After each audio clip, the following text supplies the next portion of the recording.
Salut, c'est Shep, bienvenue dans cette nouvelle SDA JCE TV. Nous nous retrouvons aujourd'hui pour le troisième épisode de Noble Héros. Nous savons que cette série vous fait extrêmement plaisir, possesseur de l'édition révisée et aussi possesseur de toute la collection, parce que si cette vidéo s'intéresse aux possesseurs de l'édition révisée, ça intéresse forcément aussi ceux qui possèdent l'édition originale. Et je suis donc avec notre expert en héros, en noblesse de héros, c'est Portinou. Et alors Portinou, tu nous as préparé un petit programme très alléchant. De qui Alors, va-t-on parler expert, aujourd'hui? je ne sais pas, chef, expert, je ne sais pas, mais en tout cas, on essaye de vous faire plaisir. On va vous parler aujourd'hui de Théodred.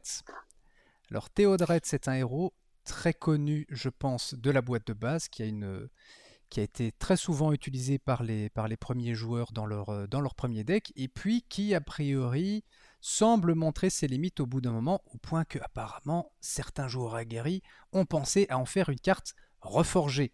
Donc si ça vous intéresse, allez voir la vidéo reforgée sur ce bon vieux Théodred. Nous allons essayer de démontrer dans cette vidéo que ce n'est pas forcément une idée nécessaire et qu'il y a des moyens d'utiliser au mieux la capacité de Théodred avec ses limites initiales.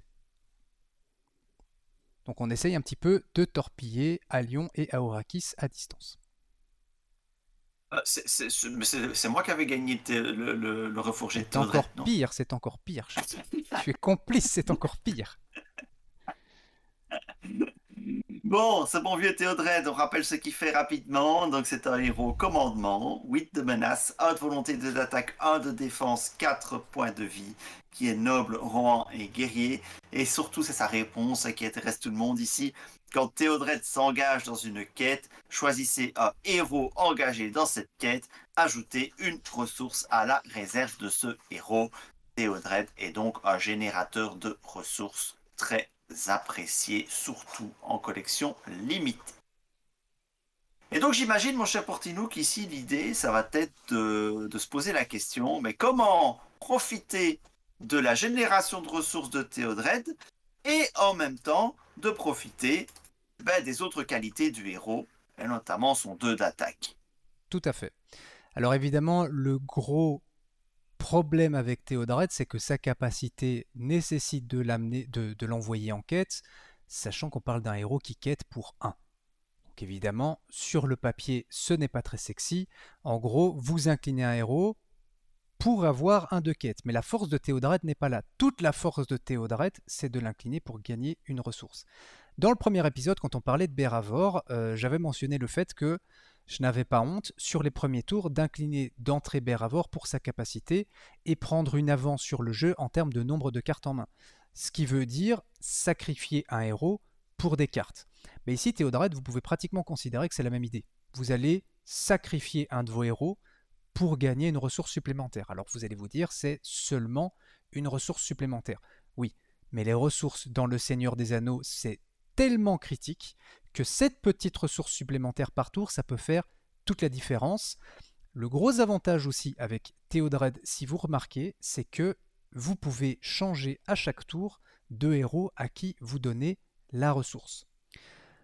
Ce qui veut dire que si vous voulez la mettre sur Théodred, vous la mettez sur Théodred. Si vous voulez la mettre sur un autre héros qui est engagé dans la quête, vous pouvez la mettre sur cet autre héros. Donc finalement, c'est une ressource supplémentaire par tour que vous pouvez distribuer à votre bon gré.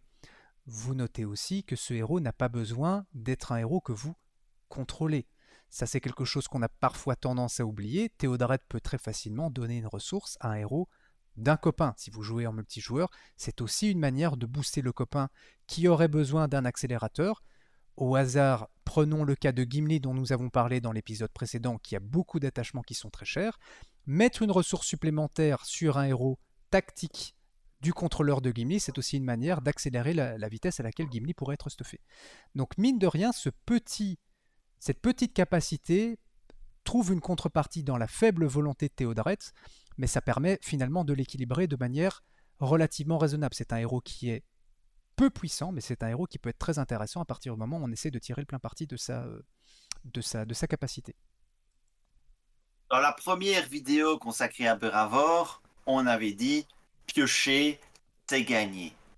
Oui, mais si t'as pas de fric pour payer les cartes que tu pioches, tu peux avoir ton deck entier en main et il y a quand même un petit problème.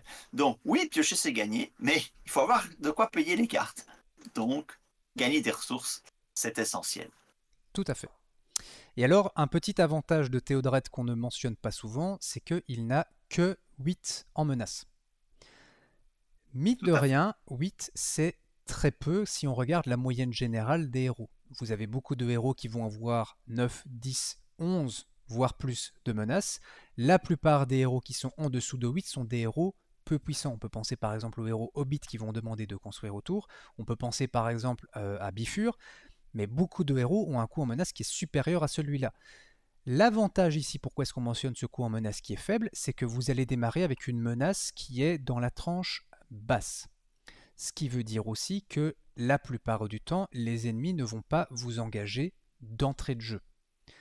L'avantage ici, c'est qu'on parlait de sacrifier un héros, on parlait d'incliner Théodred pour avoir une ressource supplémentaire, mais finalement, c'est une manière de prendre de l'avance sur le jeu et d'être capable de vous mettre en place plus vite. Théodred, c'est un petit peu votre banquier. Théodred, c'est le personnage qui va vous permettre d'accumuler des ressources pour jouer des cartes plus puissantes. Théodred, vous devez vraiment concevoir que ce n'est pas supposé être la star de votre deck, ce n'est pas lui qui est supposé rendre votre deck force. On parlait de Beravor comme étant un troisième héros, on pourrait pratiquement utiliser le même genre de qualificatif avec Théodred. Théodred va être quelqu'un qui va vous permettre de jouer des cartes plus facilement. Et donc, ce qui doit rendre votre deck puissant, ce sont les cartes que vous jouez, plus que Théodred lui-même qui va plutôt agir en coulisses pour vous permettre de prendre de l'avance. Notez que Théodred est aussi un magnifique outil pour ceux qui veulent apprendre à jouer en trisphère. Jouer en trisphère est quelque chose de si difficile dans la mesure où la gestion des ressources est compliquée. Théodred est vraiment le premier pas pour apprendre à jouer en trisphère. Si vous débutez et que le trisphère vous fait un peu peur, mettez Théodred. Sa sphère est très bonne et ça va vous changer la vie au niveau du trisphère. Tout à fait.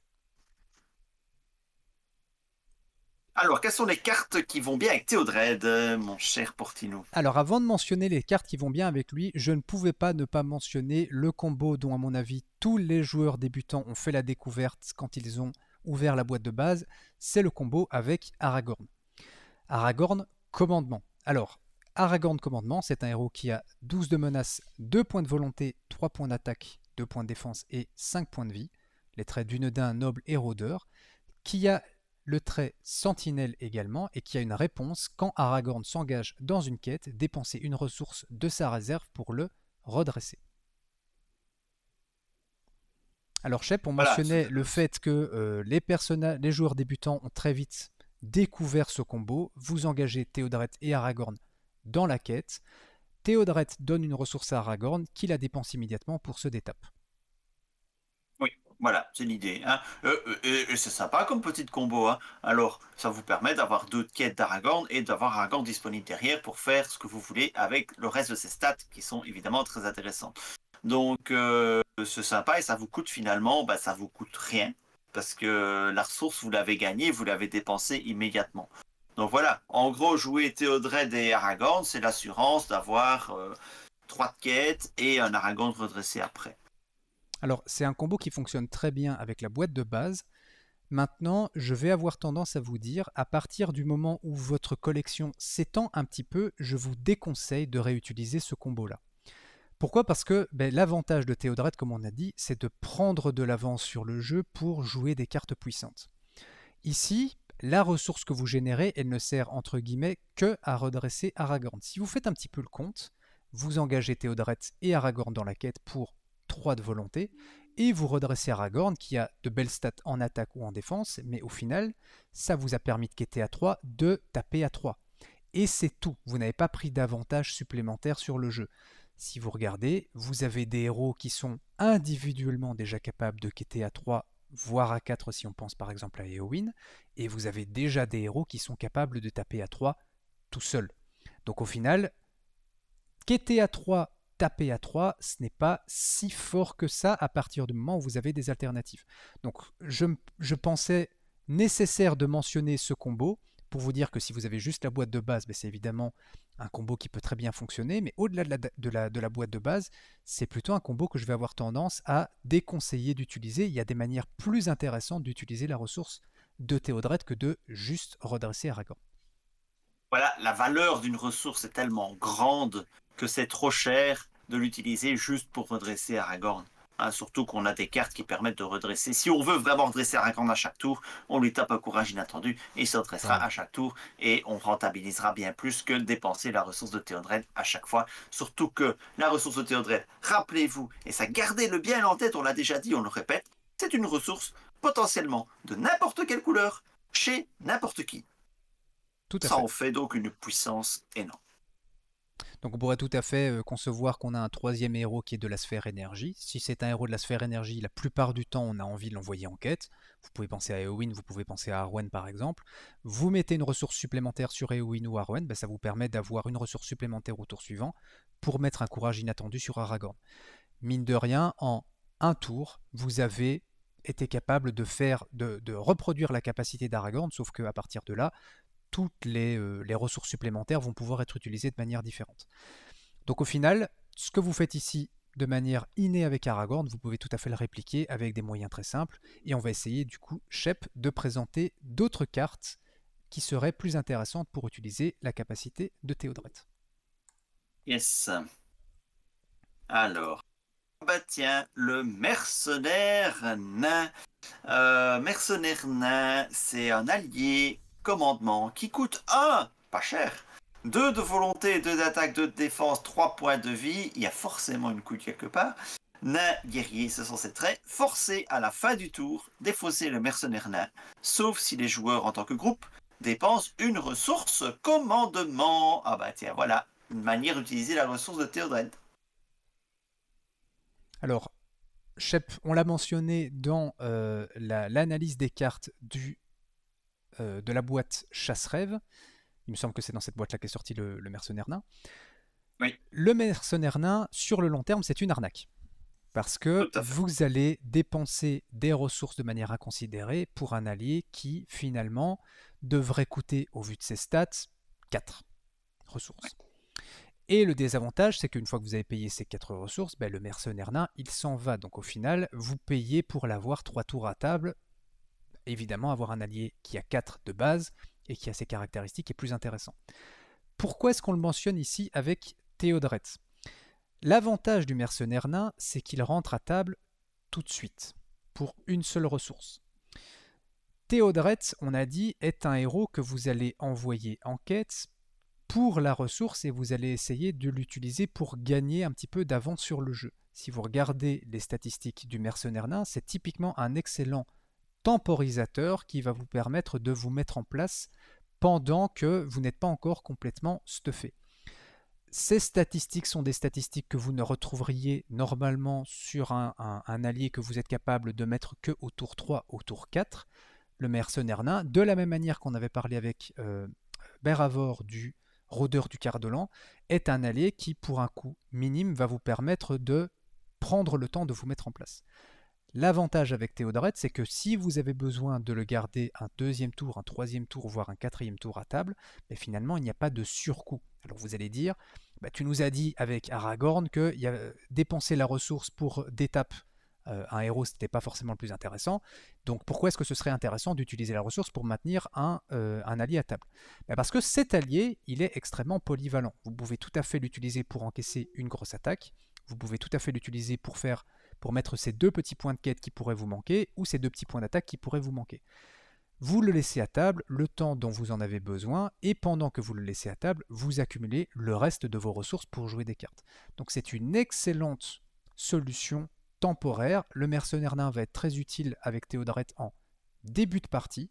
Une fois que vous êtes en place, évidemment, vous n'avez plus besoin du mercenaire nain, vous allez typiquement le tracher sur une attaque pour pouvoir utiliser les ressources que vous avez accumulées pour des cartes plus puissantes, ou en tout cas plus durables. Oui, je rajouterais que le tempo qu'offre le mercenaire nain, tu l'as dit, est très intéressant. Et un usage que l'on peut en faire, c'est aussi la défense. Hein. Il peut tanker une, voire deux, voire peut-être même trois attaques, hein, sur plusieurs tours. Mais tanker les attaques, c'est économiser vos autres héros, c'est économiser vos autres alliés, vos autres trash, c'est économiser des solutions comme des feintes ou ce genre de choses. Bref, c'est du gain de temps. Alors c'est un gain de temps qui coûte cher, effectivement, mais ça peut être envisagé, effectivement, comme gain de tempo, tout à fait. Alors, la deuxième carte que nous avons choisi d'associer à Théodred, c'est encore un allié, c'est le chevalier de la Tour Blanche. C'est un allié qui coûte 4 ressources, qui a 2 de volonté, 2 d'attaque, 3 de défense et 3 points de vie. Il a les traits Gondor et guerrier. Maintenant, il y a une grosse restriction. Le coût en ressources du chevalier de la Tour Blanche doit être payé avec la réserve d'un seul héros. Voilà. Comme Théodred peut distribuer des ressources, et notamment sur lui-même, et il est lui-même commandement, eh bien, on va accumuler ces 4 ressources sur un héros commandement d'autant plus vite. Et donc, va permettre de sortir le chevalier de la Tour Blanche. Donc, rien que Théodred tout seul, vous pouvez sortir le chevalier de la Tour Blanche au début du tour 3. Mais si vous avez d'autres aides à la génération de ressources, dès le tour 2, ça peut être mis en jeu. Tout à fait.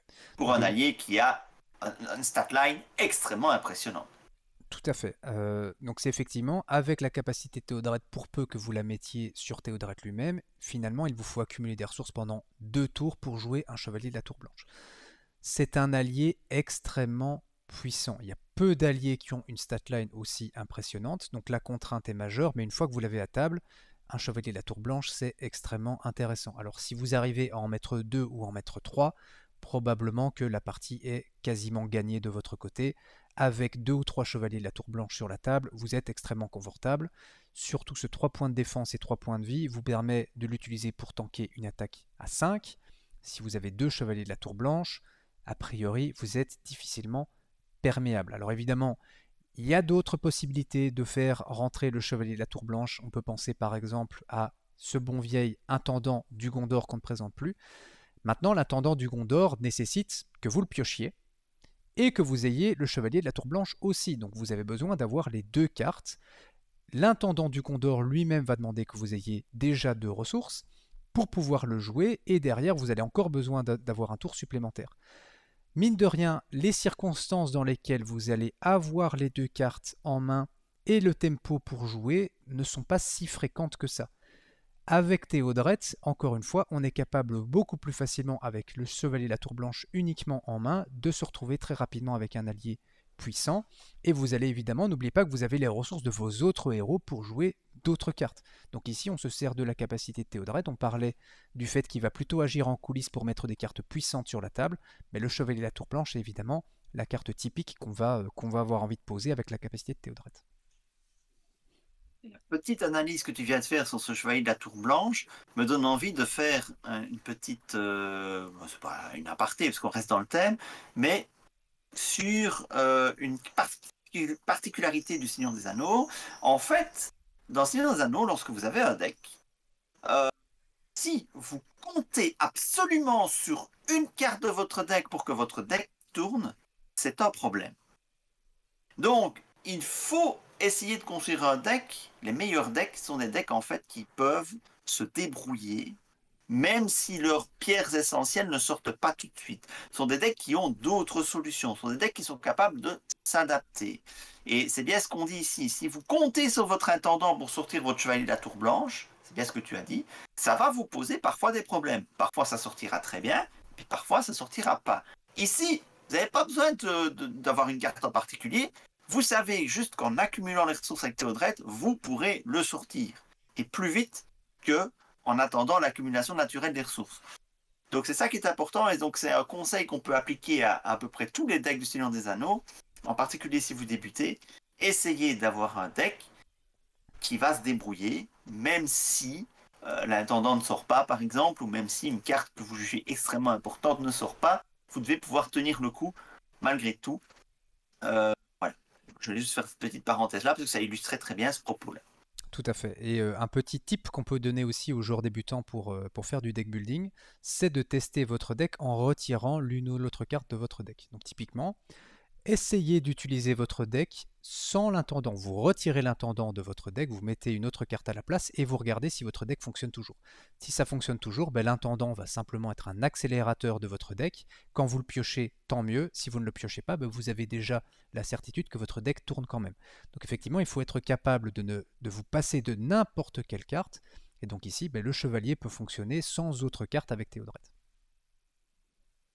Alors, je me dois, Shep, de faire le parallèle avec Denethor héros, Denethor commandement, puisque Denethor commandement commence avec 3 ressources de base. Donc pour peu que vous ayez un Denethor à table, il suffit d'attendre le tour 2 pour pouvoir poser un chevalier à la tour blanche. Donc c'est plus puissant qu'avec Théodred, certes. Maintenant, une fois que vous avez fait ça, vous avez claqué toutes les ressources de Denethor et vous n'en avez plus. Ce qui veut dire que si vous voulez jouer un deuxième chevalier de la tour blanche, ben là il va vous falloir attendre jusqu'au tour 6 sans rien faire de vos ressources. Théodred, lui, est capable d'accumuler les ressources plus vite. Il commence avec moins de ressources que Denethor. Mais au final, si vous réfléchissez à la fin du tour 1, il n'a plus qu'une ressource de moins que Denethor. Donc, le tour 1 est moins fort avec Théodred, mais sur le moyen terme, Théodred va plus facilement être capable d'accumuler les cartes puissantes que Denethor. Ouais, tout à fait. Donc, Théodred, très très bon générateur de ressources, vraiment. Qu'est-ce que tu nous as préparé d'autre? Ah, nous avons là l'héritier de Mardil. Ça tombe bien, nous sommes Mardil. Alors, Oh mon dieu. l'héritier de Mardil, c'est un attachement unique qui coûte 1, qui a le trait titre. Attacher cette carte à un héros noble. Réponse, quand le héros attaché gagne n'importe quel nombre de ressources grâce à un effet de carte. Incliner héritier de Mardil pour redresser le héros attaché. Alors évidemment, l'héritier de Mardil doit être attaché sur un héros noble. Si vous regardez, Théodred a le trait noble, ce qui veut dire que vous pouvez lui attacher l'héritier de Mardil. On parlait du fait que la stat la plus intéressante de Théodred, c'est son 2 d'attaque. Eh bien, avec l'héritier de Mardil, finalement, vous allez envoyer Théodred en quête à tous les tours, avec son petit point de volonté, certes, mais il va être redressé et profiter de son 2 d'attaque à tous les tours.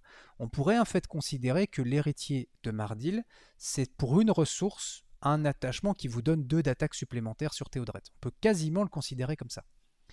Maintenant, l'avantage de l'héritier de Mardil, c'est que vous n'êtes pas obligé de l'attacher à Théodred. Ce qui veut dire que si votre deck, ici on est en train de présenter un deck où on fait évidemment, on utilise les ressources de Théodred pour lui-même et générer un gros avantage dans la sphère commandement. Mais Théodred, tu l'as mentionné Shep, peut tout à fait redistribuer les ressources vers d'autres héros, par exemple si on est dans un trisphère.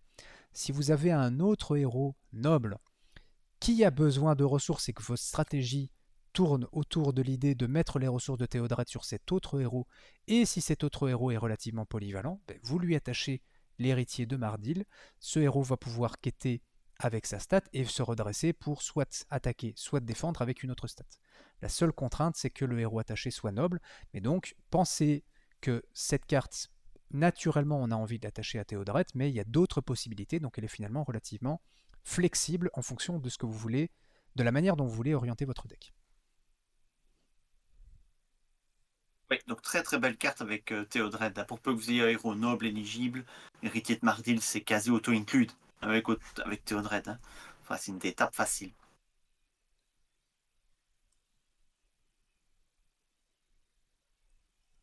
Alors, quatrième carte, le messager à cheval. C'est un allié qui coûte 1, alors attention, tenez-vous bien, il a 0 de volonté, 0 d'attaque, 0 de défense, jusque-là tout va bien, 2 points de vie, il doit quand même faire quelque chose d'intéressant, il a le trait Gondor et une action, incliner le messager à cheval pour déplacer une ressource de la réserve d'un héros que vous contrôlez vers la réserve d'un autre héros. Le messager à cheval est un excellent allié en général. Hein. Il ne coûte que 1. Il a l'avantage d'un allié, c'est de pouvoir être traché sur une attaque en cas de besoin. Et puis sa capacité permet de redistribuer les ressources. Oui, parce que Théodred, c'est vrai qu'on a parlé de Théodred. Ouais, mais Théodred, il peut déjà distribuer des ressources. C'est quoi l'intérêt de mettre un messager à cheval quand on a déjà Théodred à table? Eh bien, c'est que tous vos héros ne vont pas forcément aller en quête. Rappelez-vous que Théodred ne met des ressources qu'aux héros qui sont en quête. Et si vous avez un héros qui a besoin de ressources, mais que c'est un héros qui ne va pas en quête, eh ben voilà, le messager à cheval va vous permettre de rediriger une ressource vers ce héros-là. Ça offre encore plus de flexibilité dans votre gestion des ressources. Et en fait, cette vidéo sur Théodred, c'est un petit peu aussi une vidéo sur comment bien gérer ses ressources, en particulier si on est en multisphère, hein, en trisphère en particulier. Cette gestion des ressources est vraiment très importante et le messager à cheval peut jouer un rôle extrêmement important dans cette gestion des ressources. Alors, Shep, tu l'as mentionné, le messager à cheval a une utilité très intéressante qui est d'aller redistribuer les ressources générées par Théodred sur un héros qui ne serait pas parti en quête. Maintenant, il a d'autres avantages et d'autres utilités aussi. Prenons que vous partez en quête avec Théodred et un deuxième héros et vous choisissez, en fonction des cartes que vous avez en main, de mettre la ressource sur Théodred.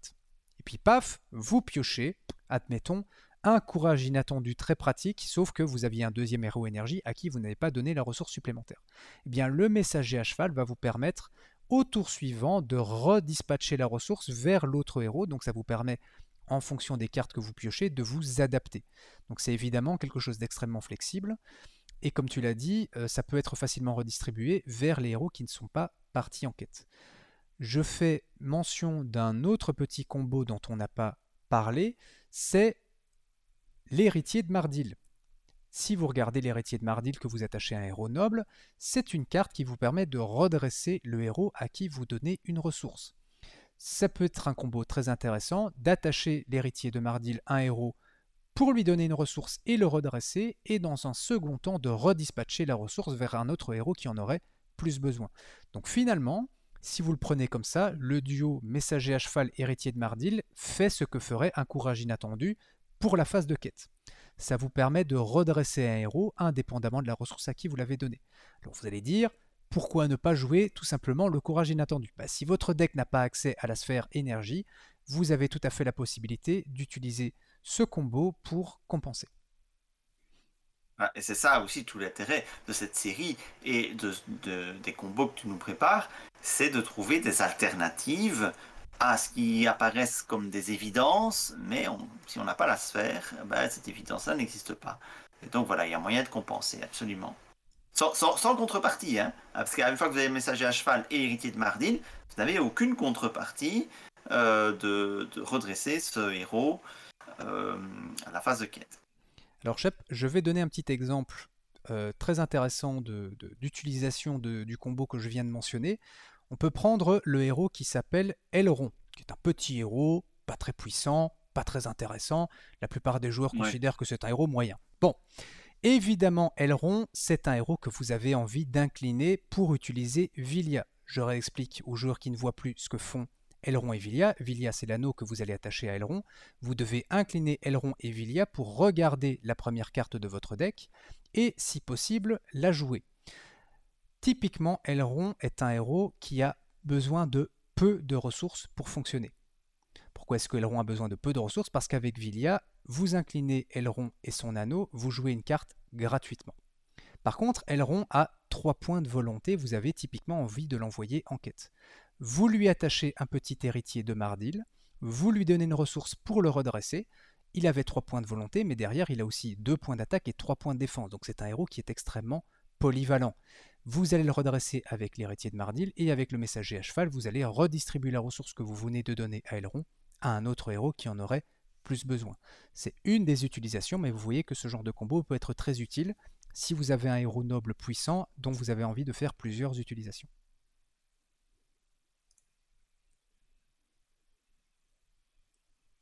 Alors, la 5e carte, on change de sphère. On change de sphère, mais vous allez voir qu'il y a quand même une petite astuce.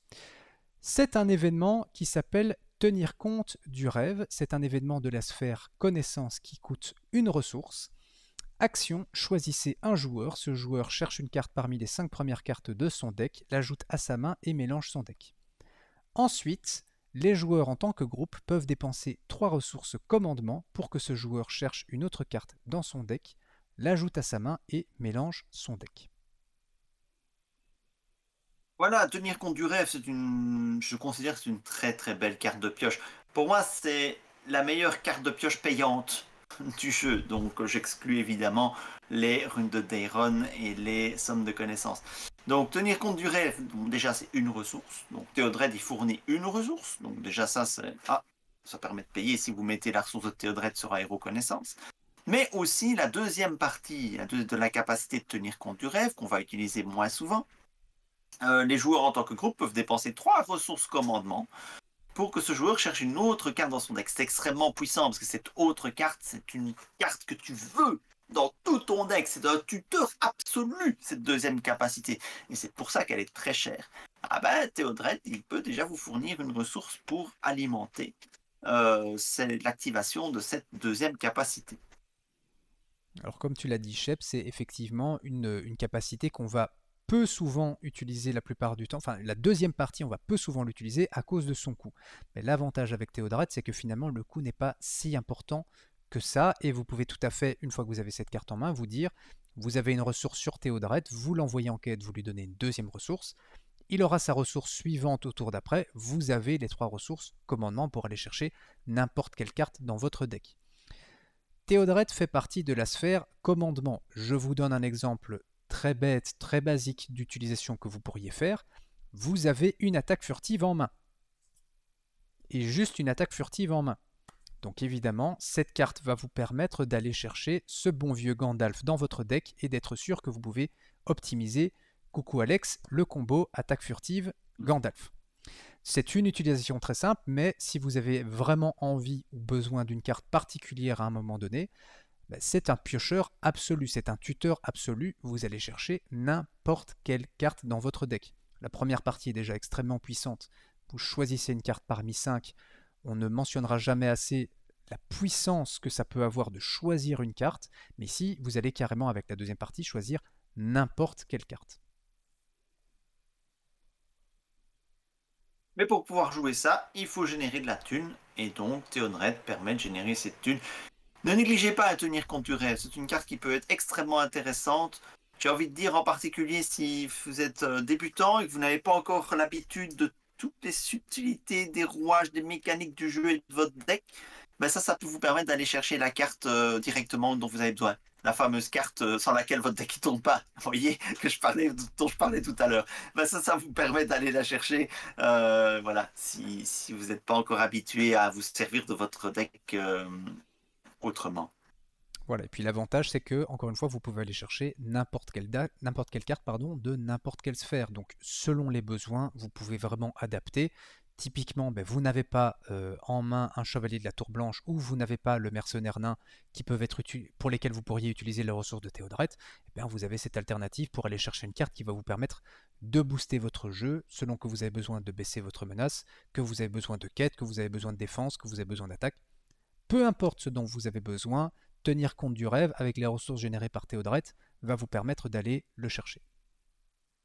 Notez enfin que c'est une carte qui est multijoueur. Vous pouvez choisir, vous choisissez un joueur. C'est pas que pour vous tout seul. Vous pouvez en faire profiter les copains. Tout Et à fait. ça peut aussi être très intéressant. Tout à fait. Donc si vous utilisez Théodred en support d'un autre héros, pour aider un autre joueur, c'est une autre utilisation que vous pouvez tout à fait faire. Alors Shep, comme d'habitude, nous avons ressorti un petit caltable pour en faire une utilisation intéressante avec le héros que nous présentons aujourd'hui. Et je te laisse nous lire la carte caltable du jour. Oh, Deorwyn, Caltab, je te trouve un peu dur. Mais bon, là n'est pas l'objet de la vidéo. Deorwyn, c'est un allié qui coûte 4. Oui, mais c'est cher. 4 0 de volonté, 1 d'attaque, 3 de défense, 3 points de vie qui est rang guerrier. Il a le mot-clé sentinelle. Action en tant que Deorwyn défend. Dépenser une ressource commandement pour annuler un effet ombre attribué à l'ennemi attaquant. N'importe quel joueur peut déclencher cette action. Alors attention, attention, ce n'est pas le texte actuel de la carte, le texte a changé, ça c'est le texte de la carte originale. Le texte de la carte révisée dit réponse lorsque Erwin défend. eh bien, vous pouvez dépenser... Non, lorsqu'un effet d'ombre est révélé, vous pouvez annuler un effet d'ombre attribué à l'ennemi attaquant. Voilà. Donc, c'est devenu une réponse, ce qui est logique, hein. Mais voilà, on avait bien compris l'esprit de la carte. Donc, en gros, vous révélez un effet d'ombre, vous pouvez dépenser une ressource commandement pour annuler cet effet d'ombre. Voilà.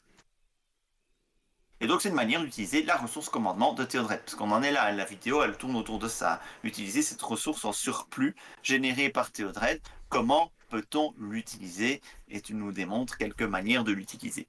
Et évidemment, quand on peut s'assurer de l'utilisation de Déorwin à chaque tour, enfin, à chaque défense si besoin, ben évidemment, ça donne une valeur tout autre à l'allié.